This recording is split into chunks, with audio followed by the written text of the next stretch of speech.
Non mais moi je fais ça vraiment que pour aider. Non mais je fais ça juste pour rendre service. J'espère sincèrement que tout ça va t'aider un maximum. Et après t'es fâché que les gens n'achètent pas ce que tu as à vendre. Hello et bienvenue à toi dans ma série Les erreurs et les échecs d'une entrepreneuse chrétienne. Une série où je te partage tout ce que j'ai expérimenté en business, qui a flop, qui n'a pas marché et qui parfois même m'a emmené à l'échec. Pour que tu puisses tirer des enseignements, de la sagesse et de l'efficacité pour ton entreprise.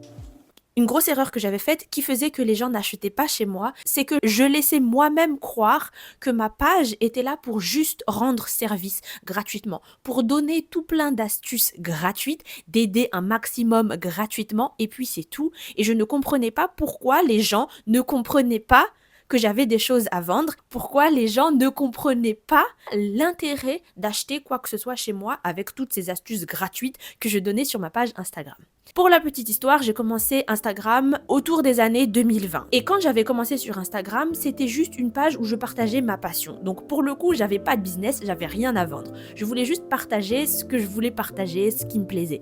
C'était l'époque où on partageait notamment les citations inspirantes, les versets qui nous touchent, des petites phrases de motivation, des extraits de speech, etc. Toutes ces choses-là qui nous touchaient. Et c'était aussi l'époque où tu postes une photo de toi, puis tu écris un long paragraphe d'inspiration, ta sœur en Christ, ta sista, ta besta, et tu partages toute la sagesse, tout le soutien, toute l'inspiration que tu as dans ce gros post. Donc ma page Instagram tournait autour de ça, j'avais rien à vendre, je voulais vraiment juste sincèrement partager ce que j'aimais bien. Sauf que au fil du temps, j'ai commencé à devenir une entreprise. Donc je voulais vendre mes propres services et là, j'ai pas su faire la transition en fait. En fait, mon erreur, c'était de ne me concentrer que sur mon contenu gratuit en majorité. Donc, j'avais mes services de l'autre côté, j'avais mes offres de l'autre côté. Et en plus, quand j'avais commencé, c'était du coaching privé. Donc, il n'y avait pas vraiment de programme, il n'y avait pas vraiment quelque chose que je devais préparer en avance. C'était juste la personne vient pendant notre appel, elle me pose toutes ses questions et je la soutiens là-dessus, je la guide là-dessus. Donc, comme je n'avais pas grand-chose à préparer au niveau des services, je m'étais principalement concentrée sur mon contenu gratuit. Mais même dans l'intention et dans mon énergie et dans les choses que je disais, ça se sentait en fait que j'étais focus sur les aider eux ici. Mon but c'est de t'apporter toute la transformation que je peux ici. Mon but c'est de t'aider un maximum ici. Mon but c'est de te donner tout ce que je peux te donner ici. Parce que aussi je voyais qu'il y avait plus de monde évidemment sur la page gratuite que dans mes services payants. Mais du coup mon erreur c'était vraiment de donner toute mon énergie à vouloir donner un maximum de transformation pour les gens sur le contenu gratuit au lieu de leur montrer la valeur de ce que j'ai dans le contenu payant. Et là, du coup, c'est un petit peu piégeux pour les gens parce que ça laisse croire que tu n'es là que pour les aider à la transformation ici, que tu n'es là que pour ça, que pour cette page, que pour ce contenu gratuit et qu'il n'y a rien d'autre de l'autre côté, il n'y a rien d'autre derrière ou alors ça ne vaut pas forcément la peine d'aller derrière parce que tu donnes déjà tout ici. D'autant plus que l'industrie dans laquelle j'étais, donc dans l'autre page, c'est une industrie qui n'était pas habituée au monde du coaching, à tout ce qui est programme, coaching en ligne, coaching privé, tout ça. Ils connaissaient pas tout ça. Donc l'audience que j'avais autour de moi à cette époque-là, c'était juste des gens qui étaient contents d'avoir une fille qui est inspirante, une fille qui est motivante, une fille qui a des astuces cool, elle est intelligente, elle partage des trucs, c'est super. Et là où ça m'a le plus énervé, c'est quand j'ai commencé à recevoir des commentaires du genre « Merci beaucoup, c'est très gentil à toi de partager ça. » Gentil? Gentil? Je suis pas là pour être gentil. Le but c'était que tu achètes le programme. Pourquoi gentil? Et ça m'énervait. Et c'est trop bête parce que c'est un compliment à la base. Mais ce que ça sous-entendait ici, c'était que, en fait, je me disais juste, en fait, vous croyez que je partage ça juste pour être gentil? C'est juste pour être gentil que je vous donne tout ça et ça me rendait folle en fait, ça me rendait folle.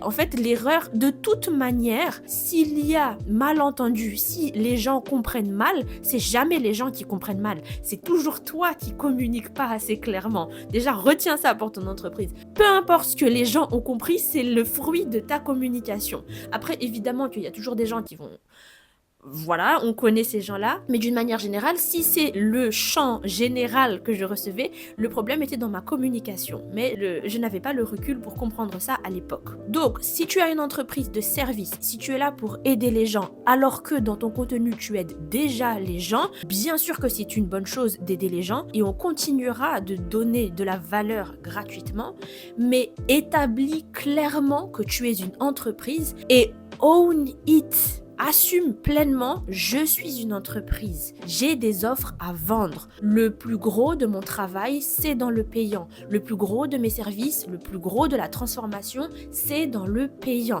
La plus grosse valeur, c'est dans le payant. Les plus gros accès, c'est dans mon contenu payant. Ici, vous n'avez que des extraits. Ici, vous n'avez qu'une partie. Ici, vous n'avez qu'une pièce du puzzle. Ou ici, vous n'aurez jamais accès à certaines choses. Vous n'aurez jamais accès à certains services parce que c'est dans mon contenu payant et tu l'établis clairement. Les gens n'ont pas peur de ça. Les gens n'ont pas peur que tu sois une entreprise. On est exposé 24 heures sur 24 à du marketing et des gens qui essaient de nous vendre des choses. Alors toi, si tu as quelque chose de bon à vendre, own it, mais ne laisse pas croire que tu es là juste pour sincèrement aider et je veux juste rendre service.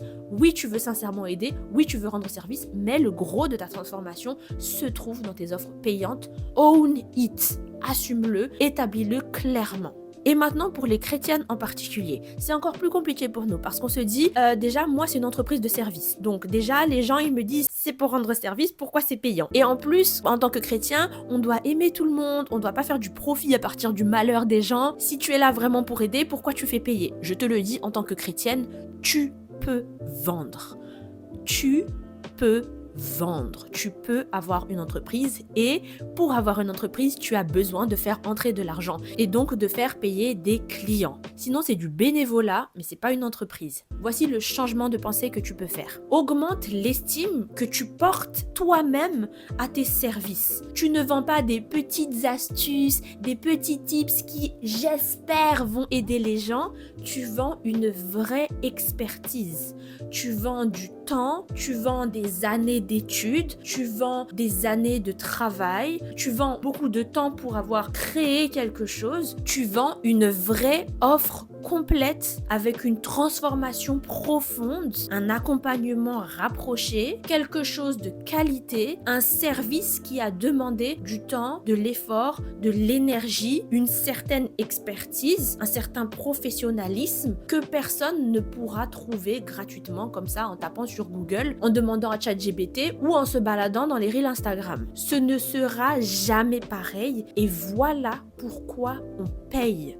Voilà pourquoi on est prêt à payer pour ce que tu as à vendre. Mais donc, c'est à toi d'élever l'estime que tu portes à tes offres et ensuite de communiquer clairement la valeur de ce que tu as à vendre. Sache montrer la valeur de ces produits, la valeur de ces services. Explique clairement pourquoi on paye pour ça. Voilà ton rôle et pas juste donner et espérer après que quelqu'un va acheter. Faire payer un service ou faire payer un produit, ça n'a rien de malicieux. Ce qui est malicieux, au contraire, c'est de laisser penser que tu es là juste pour aider, de laisser penser que tout ça c'est gratuit, et de faire croire que tu ne veux prendre aucun argent. Ah non, moi je veux pas de votre argent, etc. Et ensuite de leur en vouloir quand ils ne payent pas.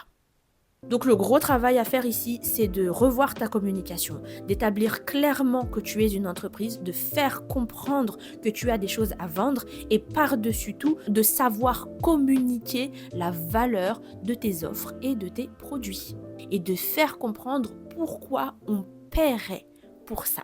Voilà pour l'épisode du jour.